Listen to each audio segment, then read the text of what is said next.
Bu həftə düşənbədə Azərbaycan və Rusiya prezidentləri İlham Əliyev və Vladimir Putin uzun fasilədən sonra bir araya gəldilər. Görüş zamanı aparılan müzakirələr və verilən açıqlamalar göstərdi ki, iki ölkə arasında əsən soyuq küləklər artıq səngiyib və münasibətlər normallaşma mərhələsinə qədəm qoyub.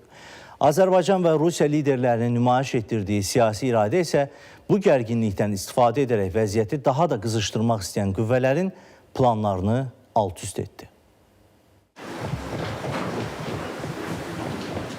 Uzun müddətdən sonra baş tutan bu görüş təkcə dialoqun bərpası deyil, həm də qarşılıqlı etimadın yenidən qurulması baxımından mühüm mərhələ hesab olunur. Artıq əminliklə demək olar ki, Bakı ilə Moskva arasında münasibətlər qarşılıqlı hörmət, bərabərlik və strateji tərəfdaşlıq prinsipləri əsasında yeni bir mərhələyə qədəm qoyur. Xatırladaq ki, Rusiya-Azərbaycan münasibətləri gərgin dönəmlərdə belə tam dayanmayıb. Məsələn, 2025-ci ilin ilkin iqtisadi göstəricilərinə görə iki ölkə arasında xarici ticarət dövriyyəsinin 16% artacağı proqnozlaşdırılır. Ekspertlər hesab edirlər ki, münasibətlər bundan sonra da hər iki tərəfin maraqları çərçivəsində daha da dərinləşəcək.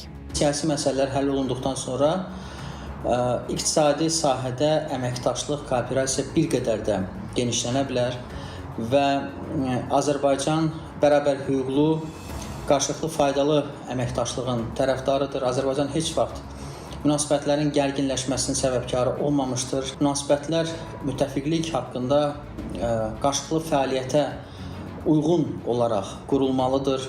Siyasi təhlilçilər hesab edirlər ki, Bakı və Moskva arasında münasibətlərin normallaşması təkcə bu iki ölkənin deyil, ümumilikdə regionun sabitliyi və təhlükəsizliyi üçün də vacibdir. Rusiya prezidenti Vladimir Putinin də qeyd etdiyi kimi, Rusiya ilə Azərbaycan arasında qarşılıqlı anlaşma və əməkdaşlıq mühiti davam edir. Emosiyaların bu münasibətlərə təsir göstərməməsi isə iki tərəfli əlaqələrin sabitliyinin əsas təminatıdır. Bu yanaşma eyni zamanda iki ölkə arasında gərginlik yaratmağa çalışan bəzi idarələrin planlarını boşa çıxardı. Bu həm də Bakı və Moskva arasında süni konflikt yaratmaq istəyən, o cümlədən Rusiyada fəaliyyət göstərən bəzi radikal qruplara bir mesaj oldu. Dövlətçilik məntiqi emosiyalara üstün gəldi.